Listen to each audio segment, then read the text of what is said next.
တက်ကကြီးလာတော့နားကလည်းမရှင်းဘူးအဲ့ဒါတစ်ကလည်းနည်းနည်းလေးထိုင်းနေအဲ့တော့ခါဆိုတော့တရှင်းဆိုတာပါလဲတော်တော်မေးယူရတယ်တန်လေးကကောင်းတယ်ဒါပေမဲ့အသက်တာအတွက်ယေရှုကတမန်တရားသက်တာလမ်းခရီးအတွက်ယေရှုခရစ်တော်ဘုရားဆိုတာလေးတော့ဘေးကကျွန်တော်ဆရာခုတ်ကပြောပြလို့ကြားပါတယ်တမန်တရားနဲ့အမှန်တရားအတော်ခြားတာနော်တမန်တရားဆိုတာကကျွန်တော်တို့အမှန်နဲ့အထက်မှာ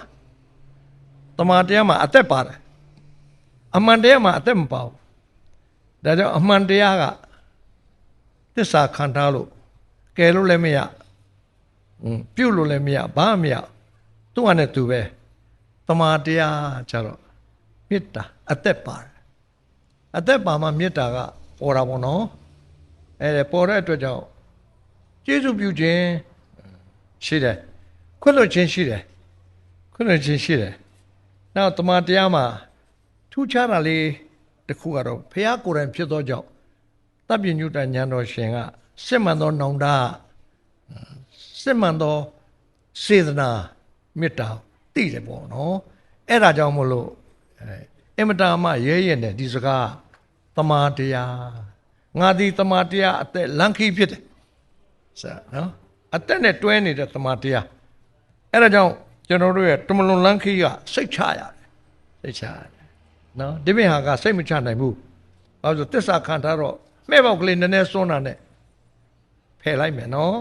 ဖယ်လိုက်မှဖြစ်တယ်ဒါကြောင့်အမှန်တရားကိုတော့လူတိုင်းကြိုက်ပါတယ်ဒါမှမလိုက်နိုင်တာခက်တယ်တမန်တရားကြတော့နားမလဲလို့လိုက်အောင်မသိတော့မောကြတယ်ဒီနေ့ကတမန်တရားရဲ့လက်တွေ့ကြတာရကသက်တည်ရှိတဲ့အကြောင်းနဲ့ပေါ့နော်အကျိုးဖြစ်ထွန်းမှုကိုဝင်ငှကျင်ပါတယ်လို့ပြောချင်ပါတယ်ကျွန်တော်တို့ဓမ္မဟောင်းကတော့အတန်ကနည်းနည်းလေးကြမ်းပါတယ်ခက်ကြမ်းမယ်ဓမ္မဟောင်းဆိုတာဒါပေမဲ့ကြမ်းမိနေလေတိတ်တော့ပူစရာမရှိလာပါဘူးလို့ဘာကြောင့်လဲတဲ့ဆိုတော့ဓမ္မဟောင်းမှာကောဓမ္မသစ်မှာကောပေါ့ဘယ်မှာမဆိုပေါ့နော်နှုတ်ကပတော်ကအရှင်ကတပါးလေးပဲဖြစ်တာကိုတဲ့နော်အဲ့ဒါကြောင့်မျှပါတယ်နော်ဆိုးတယ်ဆိုတာကမေတ္တာနဲ့စေတနာနဲ့6တာလည်းရှိတယ်ဓာန်လည်းရှိတယ်ဓာန်တတ်တာလည်းရှိတာပေါ့ဓာန်တတ်ရင်တော့သိမကြဘူးတတ်မှတ်တဲ့ဓာန်ဘလူကကြိုက်လို့လေနော်ချော်သွားတာတော့ချော်သွားပြီပေါ့နော်ဒါမှလည်းခွင့်လွတ်ဖို့တော့လိုချင်တာပေါ့ခွင့်လွတ်ပါလေအဲ့တော့ခွင့်လွတ်ရတဲ့ဘာလို့ဓာန်ခတ်တယ်လို့မေးကြရှိပါလေကျွန်တော်ခွင့်လွတ်တာနဲ့ဓာန်နဲ့ကဘာကွာလဲဆိုတာနှလုံးသိမ့်မမှန်သေးရင်မှန်သွားတဲ့နှလုံးသားနဲ့နောင်တနဲ့လာမှခွင့်လွတ်လို့ရအောင်ဓာန်လေးရရှေ့ကလာတာဖြစ်ပါတယ်ဒီလိုစိတ်မှန်သောနောင်တကိုရလိုက်ရင်တော့ဓာန်မပါတော့ဘူး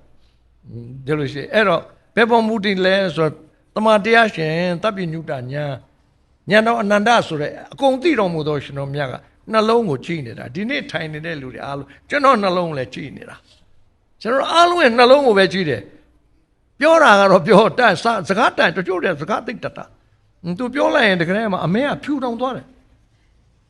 တော်တယ်နော်ရတယ်ဒါပညာပေါ့ကောင်းပါတယ်ဒါမင်းတော့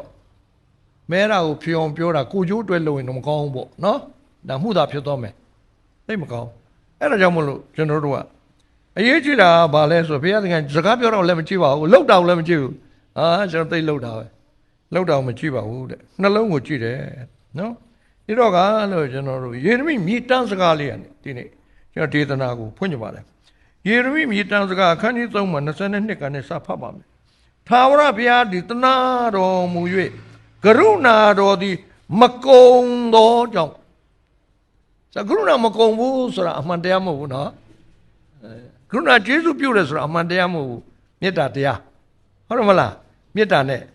ဒါပေမဲ့မေတ္တာတက်တဲ့မိဘတွေဘယ်လောက်များလဲသားလင်ညာယူသွားမေတ္တာနဲ့ပေးတာပဲဟာအစိတ်မရင်လုံးမှန်းတော့မသိဘူးကျွန်တော်တို့စိတ်တော့ငယ်သွားပါဦးမယ်နော်တကယ်တော့မပေးချင်ဘူးပေါ့ဒီကောင်မပေးချင်ဘူးတွေ့ကြလုံးမလားမသိဘူးဒါပေမဲ့စိတ်ငယ်သွားရင်တော့ ငါများစိတ်ကွက်သွားမလားအမေအားကိုကမရပါလားအမေအလကားပါပဲဆိုတော့ပေးလိုက်အစိတ်ပင်ရေလောင်းမိတော့မသိဘူးဘာဖြစ်လို့ကျွန်တော်တပ်ပြညုတညံတော်မရှိဘဲနဲ့ကျွန်တော်တို့ကမေတ္တာလေးပဲရှိတာဒါကြောင့်လူမေတ္တာမစုံဘူးဖယားမေတ္တာကတော့ကောင်းမယ်ဆိုမှပြီးမှဒါလေးกว่าတယ်နော်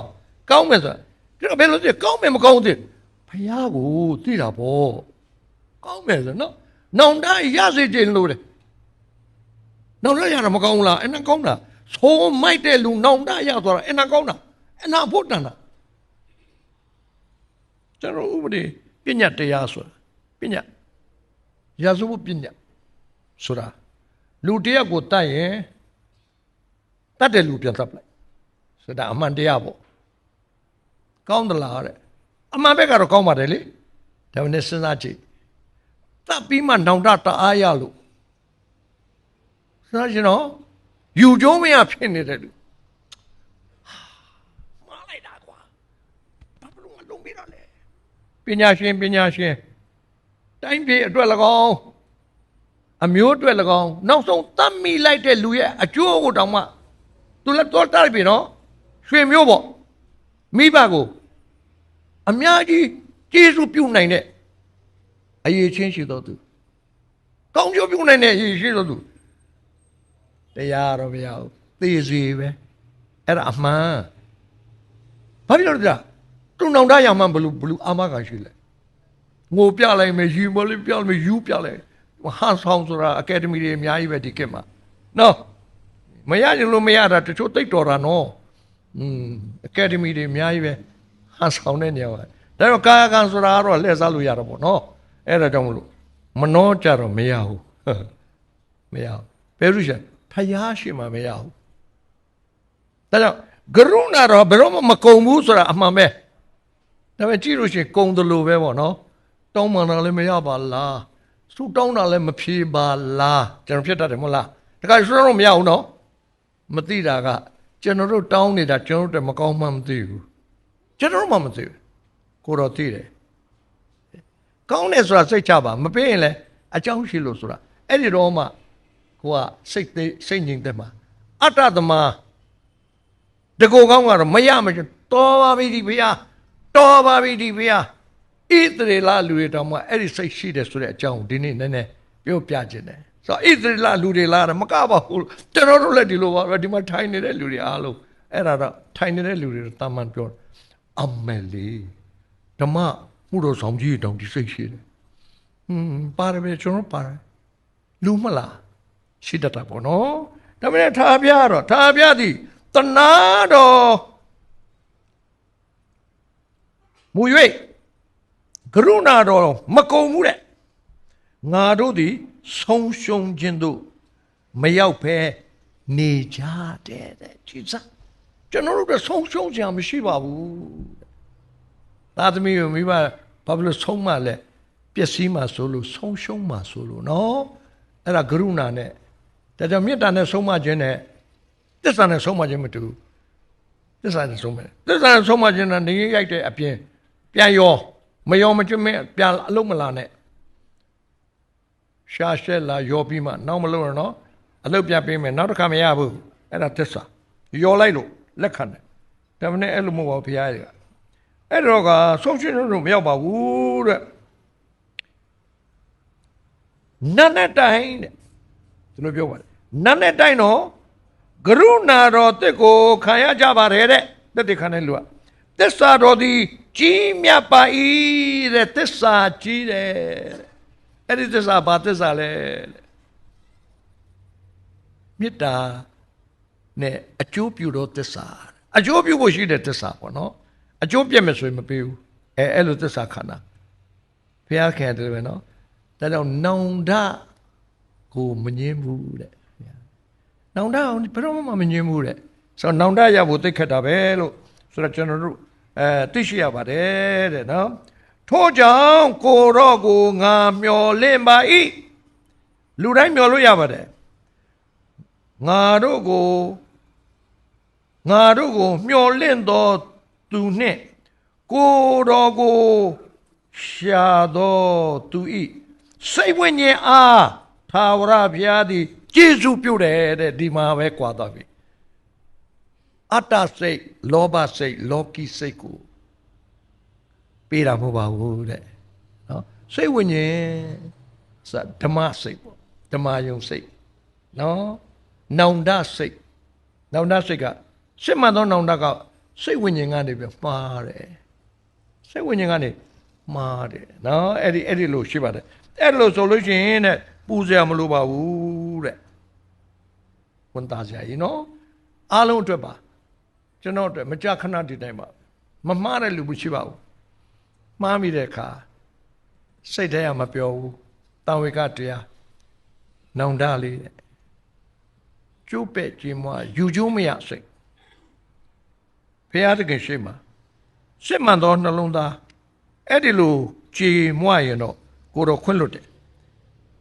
ဒါပေမဲ့လူမလားစင်ကြီးမျိုးပေးခြင်းတယ်စင်ကြီးမျိုးပေးခြင်းနော်ကျွန်တော်လူချင်းကတော့သားသမီးများတော်မိပါတယ်စင်ကြီးတွေကိုကြောက်တယ်ကိုစင်ကြီးတယ်ဒီလိုများသူထင်သွားရင်ဟိုလိုများထင်ပြီးဆိုတော့ကျွန်တော်တို့ကအလွဲမှတ်စားမိတယ်တဲ့ဒါလူမှာအားနေတယ်ဒီတော့ဘာလို့လဲဖရာသခင်ရဲ့ညံလိုတယ်မိဘများမှာဖရာပေးတဲ့ညံတော့ဖရာသခင်ကိုစိတ်ချဖို့လိုပါတယ်စိတ်ချရင်တော့ပြီးသွားပြီနှမလို့ရှိရင်လည်းသာသမီလည်းဆုံးရှုံးရလို့ရောက်နိုင်ပါတယ်ဒီတော့ကျွန်တော်ယေစကြည်လအနာဂတ်ကျမ်းကနေပြီးတော့ဒီနေ့အဓိကကျွန်တော်ဝင်မှာပါကြောက်ကြရတော့မရှိပါဘူးဘာဖြစ်လို့မေတ္တာနဲ့ပြောတာမေတ္တာနဲ့ပြောတဲ့စကားဘယ်တော့မှကြောက်လို့ရှိသတိထားကြရတော့ရှိတယ်နှလုံးသွင်းကြရတော့အများကြီးရှိတယ်ဆုံးရှုံးကြရလည်းအများကြီးရှိတယ်နော်အမြတ်ရကြရလည်းအများကြီးရှိတယ်အဲ့ဒါဘုရားသခင်မှလည်းဘယ်တော့မှတစ်ဖက်တမဟုတ်ဘူးယတိပြမှားရင်တော့သွားအဲ့လိုမဟုတ်ဘူးမှားတော့လေမှားမှန်သိပြီလားအဲ့ဒါလေးလေမှားမှန်သိလို့လှဲ့လာမလားတဲ့မှားမှန်မသိရင်လည်းဘာလို့မှလဲမှားနေကြောင်းကိုသိုံမကဘူးပို၍သိသွားအောင်ကိုတော်ကလှုပ်ပြအောင်ပဲပို၍သိအောင်ထပ်ဆင့်လှုပ်ပြအောင်ပဲအဲ့ဒါလေးပြောကြည့်ပါလေဒီတော့ကလို့ဒီမှာတက္ကရာ6ခုတဲ့သတ္တမလကျွန်တော်တို့9ရက်နေ့မှာအတိအကျတက္ကရာပါတဲ့ဘုရားသခင်နှုတ်ကပရောက်လာခြင်းအကြောင်းကိုတွေ့ရပါတယ်အဲ့ဒီမှာယေရှုကြီးလားအိမ်မှာတဲ့ထိုင်နေပါတယ်တဲ့ prophet ဆိုတာနော်ဘုရားကြောင့်သွားတာမဟုတ်ဘူး prophet ဆိုတောင်းမတက်တာမဟုတ်ဘူးကိုတော့ခေါ်မတက်တာအိမ်မှာထိုင်နေလဲဖြစ်တယ် prophet ယေဘရဟိကမရဘူးယေဘရဟိကတော့နော်သူကတော့တဲတော်တော်၎င်းဆိုတာနော်ဗိမာန်တော်တော်၎င်းအဲ့ဒီမှာပဲသူ့အလုပ်ရှိတယ် prophet ကတော့လေဘယ်မှာဆိုလို့ဖြစ်တယ် prophet ကသိကောင်းတာနော်ဒီနေ့ကျွန်တော်တို့အများကတော့ယုံကြည်သူတိုင်းက prophet ပဲ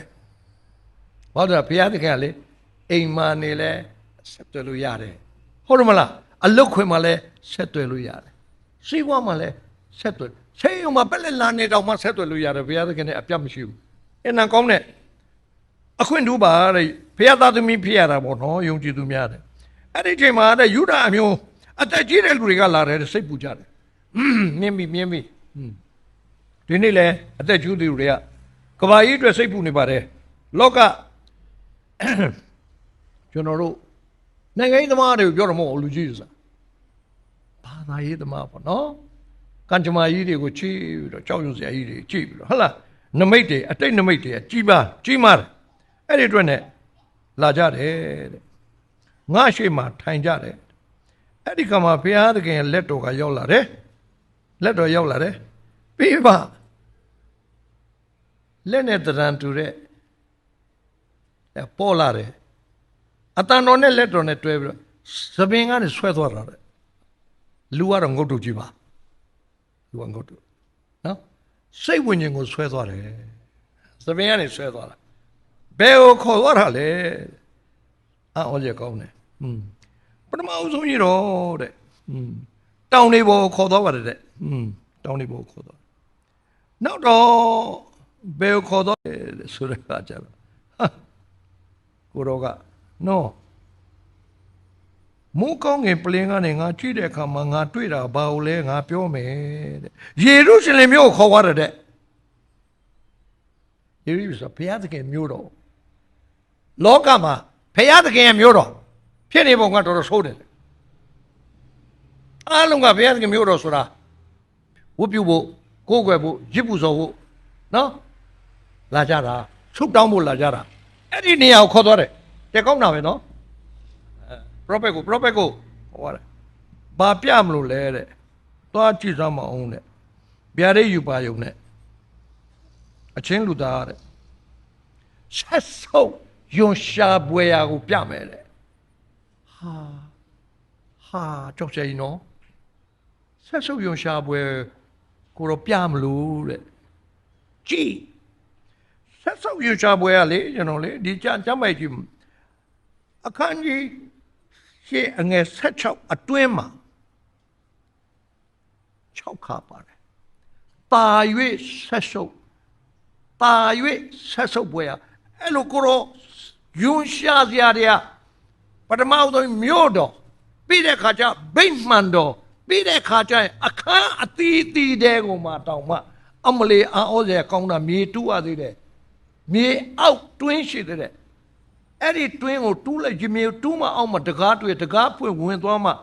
တက်ကြီးသူတွေတွေ့တယ်တဲ့ဘာလုံနေကြလဲတဲ့အောစရာအပြင်ကကြည့်ရင်တော့ဘုရားကိုရှိခိုးနေတာမဟုတ်ပါဘူးတဲ့ကိုတော့ဆက်ဆုပ်ဖွယ်ရာဘုရားကိုအစားထိုးတဲ့အရာအမျိုးစုံနဲ့သူတို့အလုတ်များနေတယ်တဲ့စကားဖြေနဲ့ပြောလိုက်တော့ဒီနေ့လဲကျွန်တော်တို့အစားထိုးတာဘာတွေရှိလဲအသက်တော့တခါကျွန်တော်တို့ကြည်ရင်တဲ့ကိုတနာတယ်ကျွန်တော်ကြည်တတ်တယ်ဘာဖြစ်လဲပိုက်ထွင်းမှာတမျိုးကြီးဖြစ်တယ်ကိုအနေကိုရင်ကယ်ပြီးတော့အာနာကိုကကင်ဆာဖြစ်ပြီးတော့အောင်းမေးတာရှေးတော့ဆိုမှန်းရစားစားကိုရွယ်ရည်လေးတောက်ပေးသွားတယ်အဲ့လောက်ဖြစ်တာနဲ့ဆေးကန်းသွားရင်ကောင်းမယ်နော်အကြံပေးတဲ့လူတွေကအရန်ကောင်းတာပဲအဲ့ဒါအစိုးထားလို့ခေါ်ပါတယ်ကျွန်တော်ပါဠိအစားထိုးတာနော်ဘယ်နဲ့ဘာသွားအစားထိုးတာဆေးကအစားထိုးတယ်ရင်ကဲတာဆေးကအစားထိုးဆေးကရောက်တဲ့အခါကျတော့ဆရာဝန်ကဖျက်ချောက်တာတခါကျတော့ဆရာဝန်အစားထိုးတော့ကလေးမျိုးသွားအောင်ကလေးမျိုးရောက်တော့ဆေးရုံတက်ပါတဲ့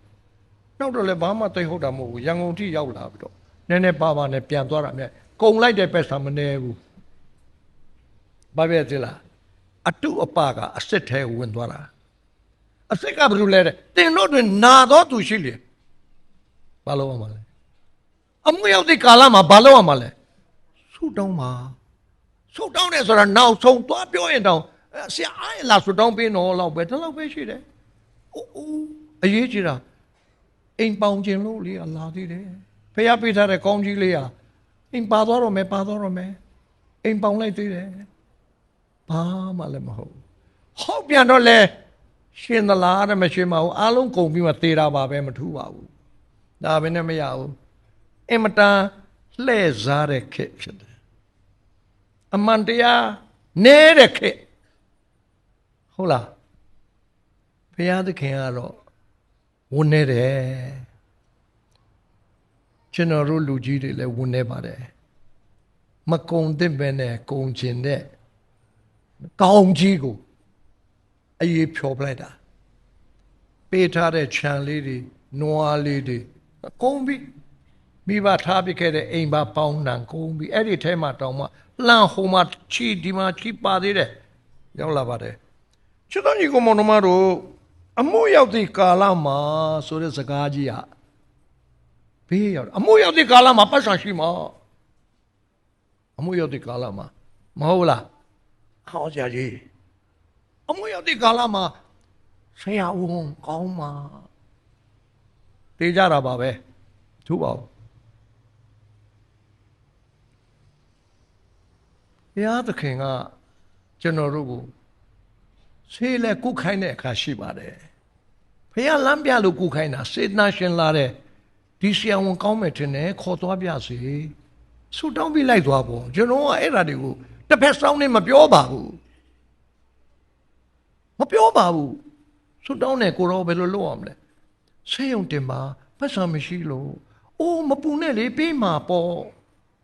တင်လိုက်စမှာဆေးရုံကိုဒီမှာ3,500နဲ့တင်လိုက်ကျွန်တော်မပြောပါဘူးဘယ်နဲ့တပြားမှမရှိရတဲ့အထဲမှာလိုက်လျှောက်ချီးပြီးတော့မရတော့ဟိုလူစိတ်ချိုးဒီလူစိတ်ဆိုးဟိုလူအပြစ်တင်ဒီလူအပြစ်တင်နဲ့အောင်မဲ့ထမှန်ပြီးမှကောင်းကြီးယူသွားသေးတယ်သူကဘာဖြစ်နေတာလဲဒါပြဆက်ဆုပ်ယွန်ရှာပွေရမဟုတ်ဘူးလားတဲ့ဟုတ်တယ်နော်ကျွန်တော်ဒီနေ့ပြောချင်တာစိတ်ဓာတ်ကိုပြောချင်နေတာပါလောက်တာတွေကိုမပြောပါဘူးစိတ်ကတော့ဘုရားသခင်ကိုဥစွာတောင်းလျှောက်ပြီးပြီလားဘုရားသခင်ရဲ့အကူအညီကိုအတနာခံပြီးပြီလားဘုရားသခင်ရဲ့နှုတ်ကပတ်တော်နဲ့အညီတင်တို့နာတော်သူချင်းတင်းအောင်တို့ကိုခေါ်၍မနေ့ကတော့အိမ်တော်တစ်ခုကျွန်တော်သွားပါတယ်45နှစ်အိမ်တော်တဲ့ဇနီးတွေကလွန်ခဲ့တဲ့25နှစ်ကတအိမ်ကင်ဆာဖြစ်ပါတယ်ဆရာဝန်က3 လပေးလိုက်ပါတယ်ပြီးပြီတဲ့ဘယ်တကယ်ဖြစ်တာပါဘာလို့လဲဆုတောင်းတယ်ဆုတောင်းဘုရားအမှုတော်ဆောင်ခေါ်ပြီးဆုတောင်းဒီနေ့45နှစ်အိမ်တော်တဲ့ဆရာဝန်ကပြောပေးပြီးတော့နိုင်ငံခြားသွားတယ်ဘွဲ့လွန်သွားယူလာပါတယ်အောင်ပြီးတော့ပြန်လာပါတယ်ဘွဲ့ကြီးတွေထဆင်းဘွဲ့သူ့ကိုမေးတော့တွေ့တယ်ခင်မွန်းတယ်ကိုတွေ့တော့နောက်တစ်ယောက်ကဘယ်အရွယ်လေးလဲတဲ့ဘယ်လောက်စိတ်ချလဲသူ့ပညာကိုစိတ်ချတာကျွန်တော်ပြောနေတာနော်ဒါမမှားဘူးသူ့ပညာအရာသူ့ပေတာနဲ့ပေါ့နော်မဟုတ်မှားကကျွန်တော်တို့မှားသွားမှာဟုတ်လားမှားတော့ဒီနေ့အထိအသက်ရှင်ပါတယ်ဆရာကောင်းလို့ပါပဲသပင်တောင်မကျွတ်ဘူးဖရာသခင်လို့ရင်ဖြစ်ပါတယ်ဒါကိုလိုချင်နေတာကိုတော်ကတခြားလိုချင်တာမဟုတ်ပါဘူးယောဂါတွေဖြစ်မှလည်းသိတာပေါ့သင်္နာတွေဆိုတာလည်းသိတာပေါ့ဒါမနဲ့ကျွန်တော်တို့ကဖရာသခင်ကိုတော်ခဏနေအောင်ဒီပြဿနာကြီးဖြစ်ပြီးကိုတော်နဲ့မဆိုင်တော့ဘူးဘလောက်ဝင်နေမယ်ထင်လဲတအားဝင်နေမှာပဲလို့ကျွန်တော်ထင်ပါတယ်နော်ကျွန်တော်တောင်မှဝင်နေတယ်ဘာပြောသိလားအဖြေပေးနိုင်တဲ့ကုထုံးရှိပါရဲ့သားနဲ့ဒါလေးဘေးချိတ်ထားပြီးတော့လူရဲ့ပညာကိုယုံတယ်ငွေကိုယုံတယ်ညတော့အိမ်မှာမဟုတ်ဘူးပတ်သက်တဲ့လူတွေကဘယ်သူရှင်ရမြငွေချီးရမလဲဘသူများလာပေးမလဲအမေလန်းကြည့်လို့မရစိတ်ဆိုးသွားတာရှိသေးနော်နေရင်ထိုင်ရင်နဲ့အပြစ်တွေပုံနေတာကရုဏာတော့မကုံပါဘူးဘာဖြစ်လို့လဲတဲ့ကိုရောဘက်ကိုလှဲဖို့လေးလုံးနေတာပါဒီနေ့နော်ကိုရောဘက်ကိုလှဲဖို့လောက်ကြတာပါတခါသွားပြန်ပြီတဲ့သွားပြန်ပြီဣသလမျိုးအသက်ကြီးသူတဲ့ဒီလိုပြောပါတယ်ခုနှစ်ကြိတ်တော့ဒီတဲ့ရှိနေတယ်အဲ့ဒီမှာအသီးကလင်ပန်းကိုကင်ပြီးတော့နန္တာပေါင်းနေတဲ့အောင်မလေးနန္တာပေါင်းနဲ့မီးရှို့ပြီးမှတဲ့ဗိမာန်တော့မိကုန်းနဲ့ပြည့်ရတဲ့ကိုရောဘုံနဲ့မပြည့်ဘူးဗိမာန်တော့ဆိုကိုရောဘုံနဲ့ပြည့်ရမှာမိကုန်းနဲ့ပြည့်အော်ဆရာကြီးဒီနေ့ဗိမာန်တော်တွေမိကုန်းနဲ့ပြည့်နေတာအများကြီးပဲဘုံနဲ့ပြည့်ဖို့လိုပါတယ်ဘုံနဲ့ပြည့်ဖို့လိုပါတယ်ဘုရားသခင်ဒီနေ့ဘုံကိုတက်တက်ထူခြင်းနေတာပါ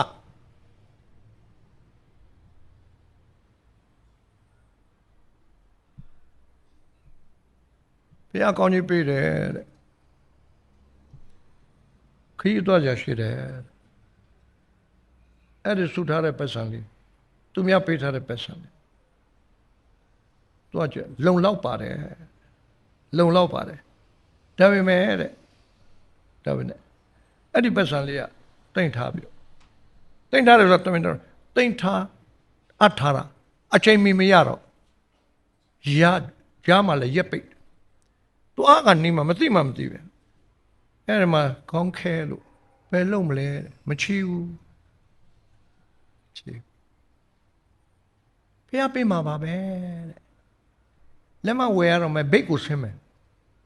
ဘိတ်ကိုဆင်းအချိန်ကလည်းတိတယ်ဒီအချိန်မသွားမဖြစ်ဘူးကလေးတွေဘာတွေကြောင်းတွေဘာတွေဖွင့်နေပါအိမ်မှာပြန်ပြီးတော့မှကျွတ်အိတ်ကလေးတွေနဲ့အိတ်ကလေးတွေနော်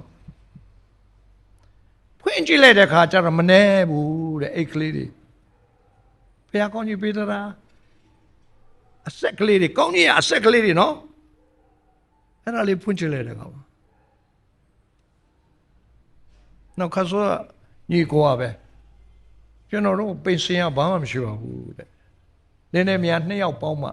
2000ခွဲပဲတဲ့ဒီခေတ်မှာ2000ခွဲဆိုတာနော်အမျိုးသားတအုပ်လောက်လက်ပေးဆိုင်သွားပြီးတော့ထမင်းစားလို့ကုံသွားမယ်ဒါလေးပဲကုန်းကြစိတ်ကတော့တိမ့်ကြော်ပါတယ်မှန်တာပေါ့လူတိုင်းသိပါတယ်ဒီနေ့တိမ့်ကြော်တယ်ဆိုဘလို့ဘယ်အိမ်မှတိမ့်အောက်မလောက်ပါဘူးနော်ဟုတ်လားဟာဆိုင်ဘုရားသခင်လှုပ်ထတာကောင်းတာတက်ဒီခါနဲ့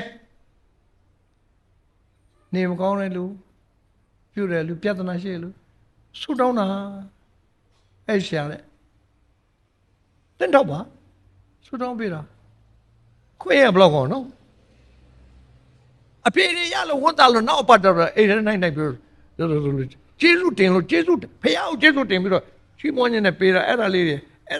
ပဲတဲ့အဆက်ကလေးတွေနော်အဆက်ကလေးတွေအဆုပ်ကလေးတွေကြလာတဲ့နှင်းပေါက်ကလေးတွေလောက်ယုံမကပါဘူးတဲ့ပို့ပါတယ်ဒီနေ့ဘယ်နေရာကဘလောက်ရမလဲဘဒုကိုဘလို့ပတ်လိုက်ရမလဲဒီနေ့ ACAP ဆိုတာရှိသေးတယ်အကြံအဖန်ပြောတာပါအကြံအဖန်ခစ်ကြည့်လေ ACAP တွေတိတ်လောက်တာပဲနော်ဖះတကယ်ရှိမှာဆက်စုပ်ယုံရှားပွဲဟာပထမတစ်ဆင့်မှာဖះကတက်တည်ပြပါလိမ့်မယ်တက်တည်ပြပေါ့ပေးတာလေငါဘက်ကိုလှည့်ပြီးတော့တောင်းမှလားဆက်သွားခြင်းသေးသလားတဲ့သွားခြင်းရင်လည်းသွားခွင့်ပြုလိုက်ဦးမှာပါရပါသေးတယ်နောက်ဆုံးမြဲရစကားပြောသလိုအံ့ဩပွေရဘာလန်ပရောဖက်ဘာလန်မြဲကစကားပြောမှဖျားလူဖြစ်ပြီးတော့နော်တတ်မလို့တဲ့မြဲဦးဒီနေ့စဉ်းစားကြည့်ပါလို့လားတဲ့မလို့တာတွေဖြစ်နေတယ်မဟုတ်လားကျွန်တော်တို့ဒီနေ့ဖြစ်နေပါတယ်ချစ်တော်ညီကောင်မောင်တို့မတို့ဖြစ်နေပါတယ်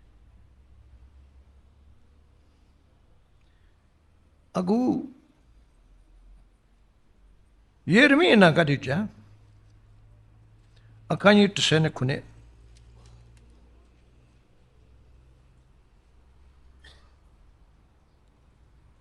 အငယ်9ကနေဖတ်ပါမယ်ကုထုံးပေါ့နော်လာပါပြီကောင်းကြီးမင်္ဂလာလာပါပြီကျွန်တော်တို့အလင်းဝင်လာပါပြီအမှုရောက်တဲ့ကာလမှာသာဘုရားကိုပရဏာပြုဖို့နှင့်ပြင်ဆင်ဖို့ပေါ့ကိုယ့်ကိုပြင်ဆင်ပါငွေရှိရင်အားလုံးဖြစ်တယ်မထင်ပါနဲ့ဖျားပါရင်အားလုံးဖြစ်တယ်ဒါကိုပြောချင်ပါတယ်ဒီခေတ်မှာအထူးသဖြင့်ဖျားပါရင်အငယ်ခုနှစ်ဖတ်ပါမယ်ထာဘုရားကိုကိုးစားသောသူထာဘုရားကိုမိမိကိုးစားစရာအကြောင်းဖြစ်စေသောသူသည်ကောင်းကြီးမင်္ဂလာခံအပ်သောသူဖြစ်တယ်ဒီကနေ့ကောင်းကြီးမင်္ဂလာလိုချင်လို့ဆူတောင်းတယ်မရပါကောင်းကြီးမင်္ဂလာဆူတောင်းလို့မရပါကျေးဇူးမင်္ဂလာကိုတော့ဆူတောင်းမှရပါတယ်ဒါကြောင့်ကျေးဇူးမင်္ဂလာနဲ့မစဘဲနဲ့ကောင်းကြီးဘက်ကိုကူးပြီးမှကောင်းကြီးလိုချင်လို့ဆူတောင်းရင်တော့ကြာလေမောစရာဖြစ်လေကျွန်တော်ကဒီကနေပြီးတော့ပြောလိုက်ပါမယ်တိကျစွာပြောပါမယ်နှုတ်ကပတ်တော်မှန်လွန်းလို့ပြောတာအတ္တတာမှာမှန်လွန်းလို့ကျွန်တော်ပြောတာနော်မလုပ်ပါနဲ့အရေးကြီးတာထာဝရဘုရားကိုကိုးစားပါနော်ကြိုးစားဖို့မလိုပါဘူးကိုးစားပါထာဘုရားကိုမိမိကိုးစားစရာအကြောင်းဖြစ်စေသောသူကကောင်းကြီးမင်္ဂလာခံထိုက်တဲ့လူဖြစ်ထိုသူသည်ကယေရှိသောအရ၌စိုက်၍မျက်နာမှာအမြင့်ဖြာသဖြင့် ပူသောအရှိန်ရောက်ကြောင်းကိုမသိအရွက်မညှိုးနွမ်းမိုးခေါင်သောကာလ၌စိုးရိမ်စရာမရှိပဲအစဉ်အမြဲအသီးကိုတီးတတ်သောအပင်နဲ့တူမယ်စေတနာမတို့အပင်ဆိုတာတီးဖို့ဘုရားသခင်လှုပ်ထတာပါမတီးရင်အကြောင်းရှိပါလိမ့်မယ်ပင်စီပင်နဲ့ကရေမရတော့ဖြစ်ကောင်းဖြစ်ပါဓာတ်မြေဩဇာမြေဩဇာမရလို့ဖြစ်ကောင်းဖြစ်ပါမယ်နော်ဒါပဲနဲ့ဘုရားသခင်အဲ့အကြံစီရတော့တီးဖို့ပါပဲကျွန်တော်တို့အားလုံးကမင်္ဂလာတီးဖို့ပါကောင်းကြီးမင်္ဂလာတီးဖို့လေဘာဖြစ်လို့အမင်္ဂလာတီးရမှာလဲအမင်္ဂလာတီးတာကတစ်ခုပဲရှိတယ်ညောင်ပင်ကတ်လို့နော်ဒီနေ့ညောင်ပင်ကတ်ရင်လေတိတ်မကြဘူးညောင်ပင်ကလေမြေကြီးမှာနေဖို့မလိုဘူးအပင်မှာလာကတ်ရင်ဖြည်းဖြည်းလေးနဲ့တတိလေရင်နဲ့နောက်ဆုံးညောင်မျိုးတော့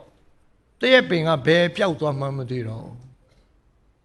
တရက်ပင်ကနေညောင်ပင်လုံးဖြစ်သွားတယ်နော်အောင်းစရာကြီးချစ်တော်ညီကောင်မောင်တို့တို့ဒီနေ့ဘယ်အပင်တွေဟာညောင်တဝက်ဖြစ်နေလဲမသိဘူးလောကီပုံသဏ္ဍာန်ကိုဆောင်ရင်တော့ညောင်တဝက်ဖြစ်လိမ့်မယ်အသက်ရှင်ခြင်းလက္ခဏာတန်ရှင်ခြင်းလက္ခဏာဖရာသခင်နှစ်သက်သောအရာရိုးလေးပဲသာဖျားကိုးစားတော်သူရိုးပါပဲကိုးစားပါကိုးစားဖို့ခက်နေလားနောင်တရပါဒါပါပဲနောင်တမရရင်တော့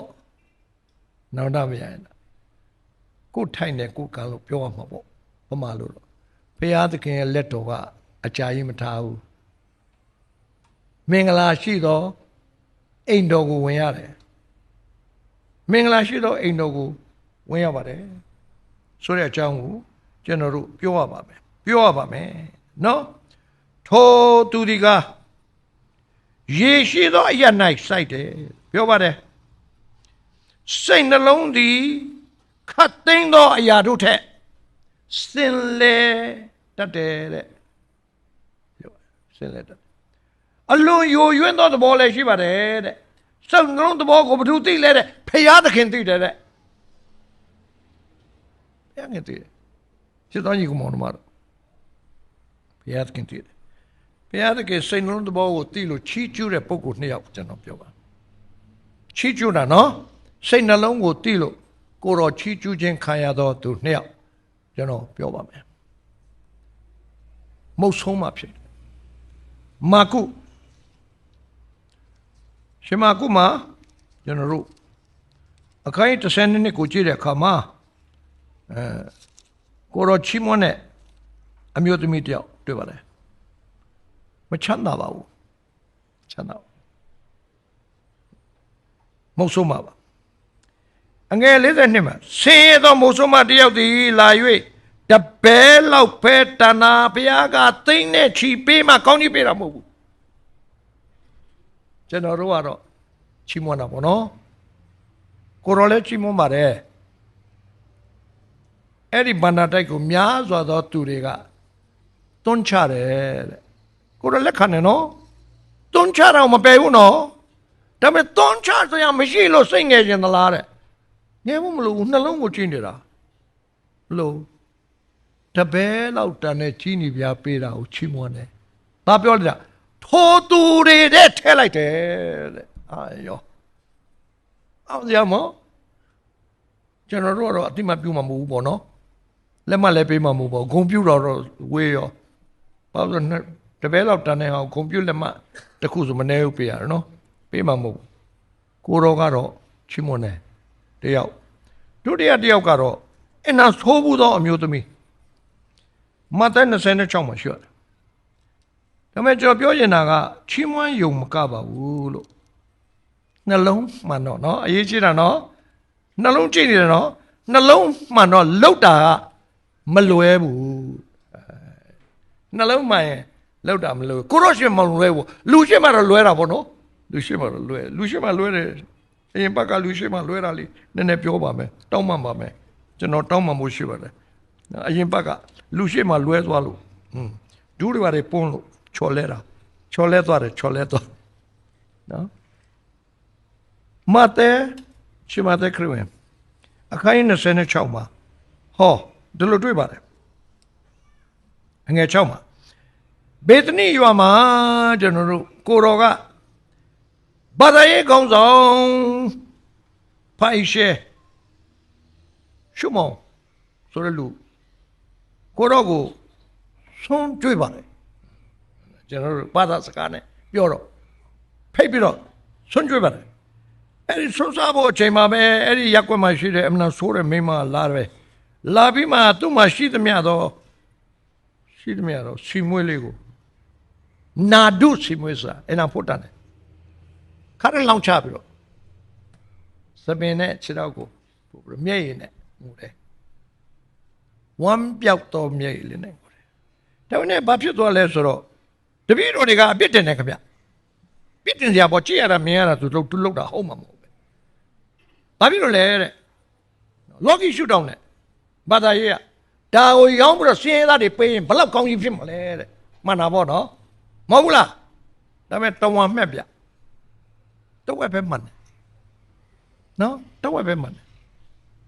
ရောင်းပြီးတော့တဲ့ဒါပဲမြင်တယ်နှလုံးကိုဖောက်မမြင်ဘူးနော်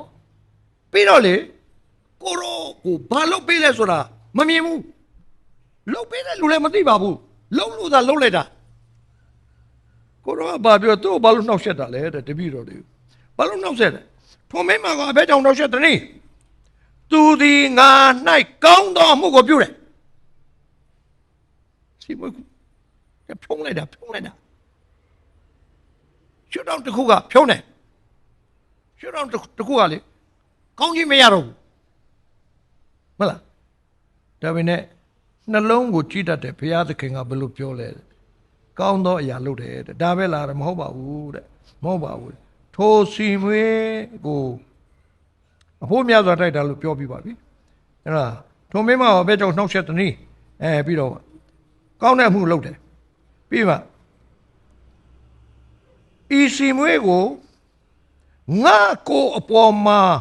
သုံးလောင်းဒီမှာငါအလောင်းကိုတင်းကြိုဖို့ပြင်တယ်တဲ့မပါပါဘူးနော်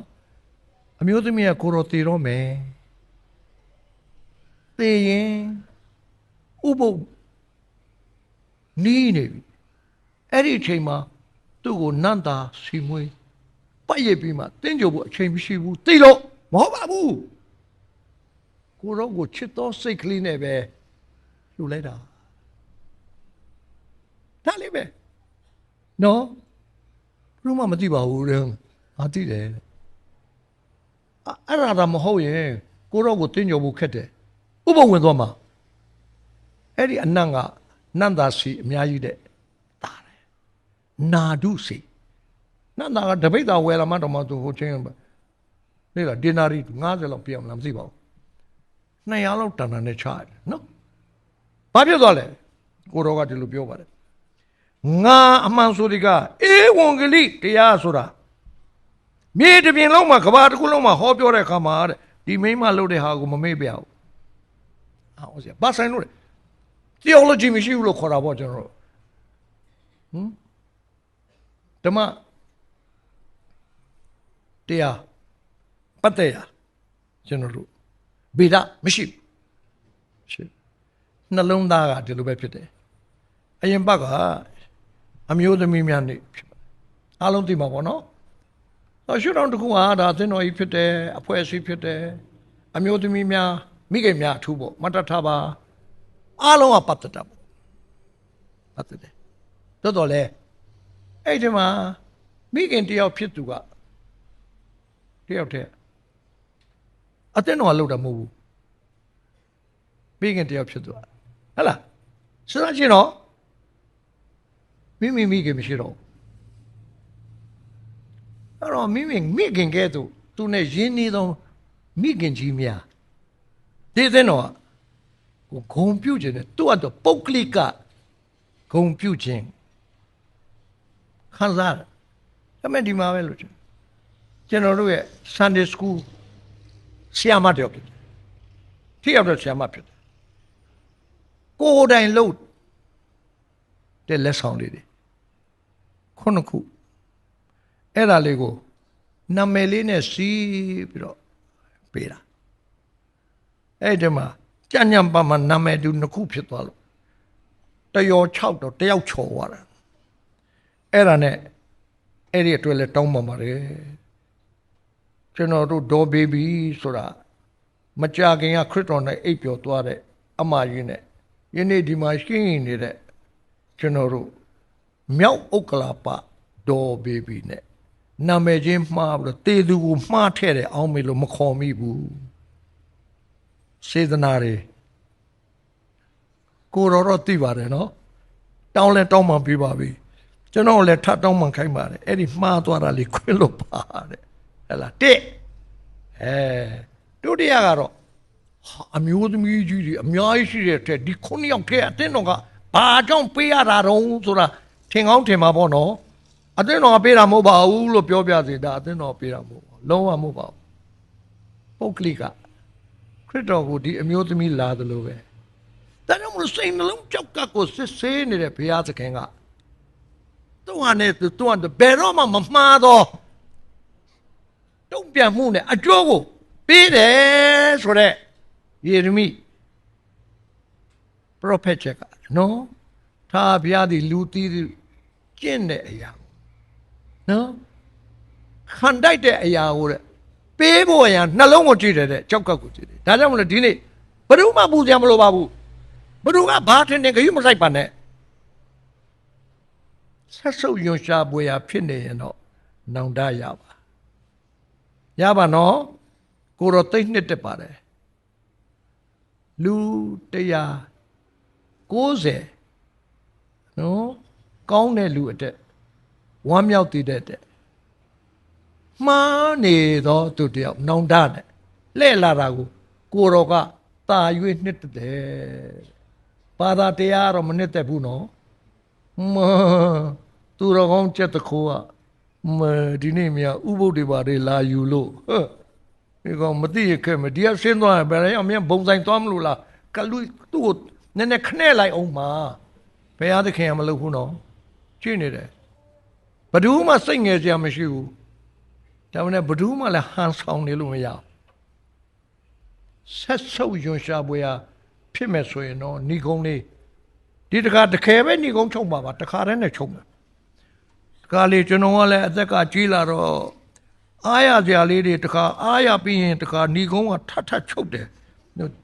ကျွန်တော်လည်းသတိရပါတယ်လေကျွန်တော်သတိရတယ်နော်ဒီနေ့တော့တကယ်ဏီကုန်းပါကောလတဲ့ဩရစာခန်းကြီးတုံးခမအငယ်9နဲ့အတော်တန်လေးပေါ့ကျွန်တော်ဖတ်ပါဏီကုန်းဆိုတော့နည်းနည်းရှည်ရှည်လေးပေါ့အချိန်လေးလည်းကြည့်ရသေးတယ်ကျွန်တော်တော်လုံးပလိုက်ပလားမသိပါဘူးနောက်တစ်ခါဘယ်သူမှမလာကျင်တော့ဘူး7နိုင်နေသွားပြီကိစ္စမရှိပါဘူးကျွန်တော်မကြခင်သေမလားမသိဘူးဆရာကြီးတမောင်ညိုပြောသလိုပေါ့သူမြည်ရပေါ်တော့အဖိုးကသေမလားတခါမှလည်းမသေဘူးတဲ့အခုထိလက်ကြည့်လက်ဆက်ကြည့်ရှိသေးတယ်တဲ့အမွေဆောင်နေလားမသိပါဘူးမြည်ရလဲဟဲ့လားဒီတော့အငယ်ကထိုးကြောင်မတရားသောမေတော်၌မိဝဲခြင်းဒီခေတ်မှာမတရားသောမေတော်အများကြီးရှိပါတယ်မိဝဲခြင်းညင်ညူးစွာကျင့်ခြင်းတော့ပြောကြမလို့တော့ပါဘူးသိမချဲ့ခြင်းမဟုတ်ကိလေသာပူပန်ခြင်းဆိုးညစ်သောတတ်မဲ့ခြင်းရုပ်တုကိုကိုးကွယ်ခြင်းဆိုတာတကယ်ထုထားတဲ့ရုပ်ကိုပြောတာမဟုတ်ပါဘူးကိုတော်ကိုအားကိုးမဲ့အစားနော်ကိုအားကိုးတဲ့ငွေလဲရုပ်ထုဖြစ်တယ်ကိုအားကိုးတဲ့ပညာလဲရုပ်ထုဖြစ်တယ်ကိုအားကိုးတဲ့ပုဂ္ဂိုလ်ရုပ်ထုဖြစ်တယ်ကိုအားကိုးတဲ့ဆေးရုပ်ထုဖြစ်တယ်ကျွန်တော်ပြောခြင်းတယ်ဆေးလဲရုပ်ထုမဖြစ်ပါစေနဲ့ကိုတော်ဖန်ဆင်းထားတဲ့ဆေးလူသားတွေအကျိုးအတွက်ကိုတော်အကြံစီနဲ့ပေးထားတာကိုကျေးဇူးချီးမွမ်းပြီးတော့တောက်ပါအာမကိုးပါနဲ့သိမှဖြစ်တယ်အာကိုးစရာမဟုတ်ဘူးနော်ပညာကိုလည်းကိုတော်နေရာမှာမရောပါဘယ်ရမလဲရပါတယ်ဘုရားသခင်လုပ်ရအာဩစရာကြီးအများကြီးဖြစ်တယ်မမေ့ပါနဲ့ဒီခေတ်မှာတာ၍ကိုတော်အာဩပွဲလုပ်ပါတယ်တာ၍လုပ်ပါတယ်မမေ့ပါနဲ့ အဲ့ဒါကြောင့်မလို့နော်ရုပ်တုကိုယ်ကွယ်ခြင်းဖြစ်တယ်လို့ပြောပါတယ်ဟဲ့လားထိုသူတို့နှင့်တင်တို့သည်လည်းအထက်ကပေါင်းပါတယ်တဲ့ဒီလိုလူမျိုးတွေနဲ့အထက်ကပေါင်းပါတယ်တဲ့နော်ထက်ကပေါင်းပါတယ်တဲ့ယခုမူကားထိုအမှုအလုံးစုံတို့ကို၎င်းအမျက်ထွက်ခြင်းစိတ်ဆိုးခြင်းမနာလိုခြင်းတို့အတရေပြက်အောင်ပြောဆိုခြင်းအဲ့လိုပြောပါတယ်ညစ်ညူးသောစကားကိုသုံးခြင်းတို့ကို၎င်းတင်တို့နှုတ်မှပယ်ရှားကြလော့အချင်းချင်းမှုသာစကားကိုမပြောမသုံးကြနှင့်အကြောင်းမူကားတင်တို့သည်လူဟောင်းဤအကျင့်တို့နှင့်လူဟောင်းဤကိုချွတ်ပယ်၍ဖန်ဆင်းတော်မူသောသူဤပုံသဏ္ဍာန်နှင့်အညီမှန်သောပညာအားဖြင့်အသက်ပြုပြင်သောလူသစ်ကိုယူတင်ဝတ်ဆောင်သောသူဖြစ်ကြ၏ထိုဖန်ဆင်းပြုပြင်တော်မူရာ၌ဟေလသလူမရှိယူဒလူမရှိအယေပြလေးခြင်းမရှိမင်္ဂလာမရှိမခံခြင်းမင်္ဂလာမရှိလူရိုင်းမရှိကျွတ်မရှိလူလွတ်မရှိခရစ်တော်သည်အလုံးစုံတို့၌အလုံးစုံဖြစ်တယ်ခြားနာခြင်းမရှိပါဘူးဒီနေ့စိတ်ချပါအိမ်တော်ကိုလာတဲ့အခါမှာဘုရားသခင်ကြည့်တဲ့နှလုံးသားဟာတန့်ရှင်းတဲ့ကိုရောကိုယုံကြည်တဲ့ကိုရောကိုအားကိုးတဲ့နှလုံးသားနဲ့အသက်ရှင်ကြပါစို့